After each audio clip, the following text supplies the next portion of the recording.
Brooklyn Center police are investigating a homicide in which a man was shot and killed. It happened at the Pump and Munch gas station at about 8:15 Wednesday night. Police say they found a man in a vehicle with a gunshot wound. First responders attempted life-saving measures, but the man died at the scene. Police continue to look for the shooter. A police spokesperson tells CCX News that the crime does not appear to be random. Wednesday's news that DFL Representative Lyndon Carlson will not seek re-election continues to reverberate around local political circles. Carlson has served in the Minnesota House for the past 47 years. Reporter Sonia Goins sat down with the longest-serving legislator in Minnesota history. My wife and I had been talking about the possibility of retiring for several weeks. Lyndon Carlson has represented District 45A for almost half a century. When he was first elected, digital watches were introduced, and Atari released Pong. Carlson says he wanted to hang up his hat while things were going well. I felt very positive about my work in St. Paul. The Crystal resident is a retired school teacher who taught for 33 years, but you might say he never left the classroom. During his political tenure, he's made education a priority. He was the architect of the financial aid program for students attending Minnesota colleges and universities. It's one of the best financial aid programs in the country, believe it or not. Carlson also pushed for all-day kindergarten, negotiating with the Senate and the governor to fund 50 sites. 3 of those sites in our area. 2 in the Robbinsdale district, another one in the Osseo district. He chairs the House Ways and Means Committee, working on the overall state budget. During his time as chair, he pushed through the generic drug bill. And we got it through. It was difficult. He was also instrumental in getting requirements in place for the development of wind energy. We required in that bill that NSP, as it was called then, now XL, develop 450 megawatts of electricity with wind energy.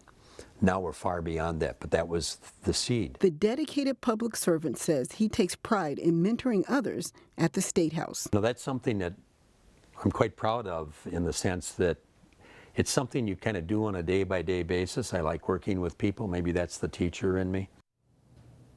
Carlson says one of his major accomplishments is being able to work with people on both sides of the aisle. He will finish his term and retire in 13 months.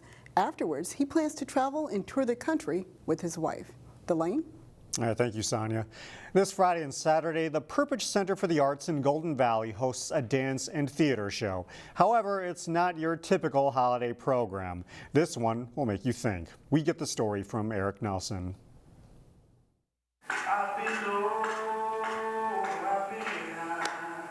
Sanaa Britt is poised, polished, and born to perform.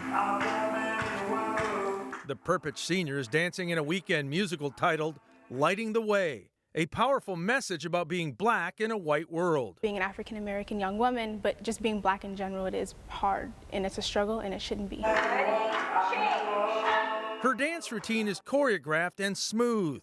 She uses iconic African-American images to make her point. We are living in 2019 right now, so we're supposed to be going forward, but it seems like we're moving backwards. She's worked so much in the historical research so that she can really bring this imagery of other times into this current message. Sanaa is a unique talent with a bright future. I see Sanaa having a professional career. A strong work ethic and a passion for dancing sets her apart from others. Sanaa is gifted. She is a really beautiful dancer, an amazing technician, and promising choreographer. Sanaa hopes she can inspire other young African-American dancers. Especially being an African-American young woman, since there's not a lot of color within the dance community. After the dance program, Sanaa and some fellow students will step onto the stage and perform in the play Water, Water Everywhere. The theater program uses folk tales to convey a message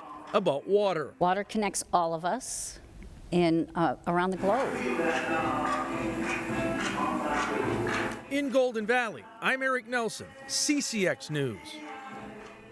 Perpich also encourages anyone going to the show to bring in unwrapped toy donation. A Brooklyn Park nonprofit needs your help in bringing holiday gifts to less fortunate families. The Glenda Clayton Breast Cancer Toys for Tots Foundation serves 2,000 families every year. This year, they have a shortage of donated toys, particularly for teens. It's really hard. I see so many families struggling. I have given out of my own refrigerator this year, me and my mom, to help people. You just don't tell about those things. And because I worked in a shelter for 7 years, I was in contact with a lot of homeless families. So I was able firsthand to see the need. The Brooklyn Park Police and Fire Departments have partnered with Glenda to collect toys. Gifts will be accepted through the 22nd. Drop-off locations will be on our website at ccxmedia.org. Golden Valley was rocking with holiday cheer thanks to the Canadian Pacific holiday train. The Canadian Pacific holiday train rolled into town Wednesday evening, an exciting time for children and families. It also helps fight hunger. Food donations from the event went to PRISM, which serves about 850 families every month. Canadian Pacific presented a check to PRISM for $4,500. We know that hunger doesn't take a holiday. It happens 12 months out of the year. But their attention with the music and with the lights, the funds, the donations, you know, we've got a good 90,000 pounds of food that go out every single month. So this is a tremendous help. The holiday train also featured live music. We will let you listen in. Enjoy.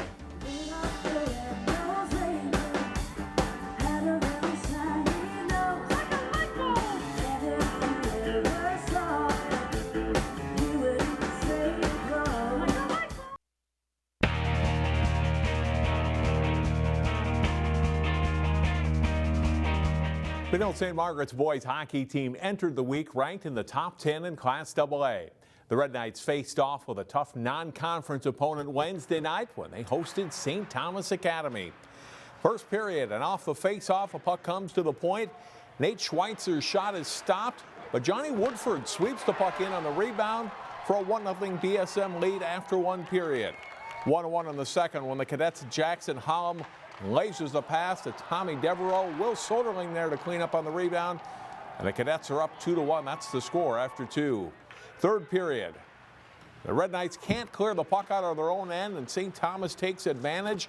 Connor O'Brien finds the loose puck. He scores, and the Cadets lead 3-1. Benilde goes on the power play shortly after that, and they take advantage. Schweitzer's shot from the blue line tipped in by number 9, Adam Marshall. That pulls the Red Knights within the goal, but that's as close as they get. St. Thomas Academy wins it 3-2. Benilde hosts Armstrong-Cooper Saturday. As Jay Wilcox reports for us, the Wings are off to a solid start as they build early this season.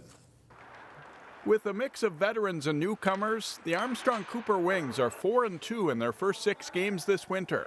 We're doing all right so far. We're still building a little bit. We're still learning some things, but we got a lot of good things happening right now. We got a lot of older kids, a lot of juniors and seniors, no underclassmen on varsity. So I feel like as a team right now, we're kind of getting to know like how we all play together, and since we're all old, it's working pretty well so far. Quarter of the season just ended. We had a quarter season goal. We didn't quite meet that goal, but you know, we're going to have another quarter here coming up, and we sort of broke it up into 4 quarters. It's still relatively new. We got a lot of new faces. It's been feast or famine for the Wings. Their 2 losses were lopsided, and 3 of their 4 wins are by 6 goals or more. They know they'll have some good tests to see where they're at coming up, starting this week with Elk River and Benilde. We're looking to play some pretty hard 2 games. We play Benilde and Elk River coming up.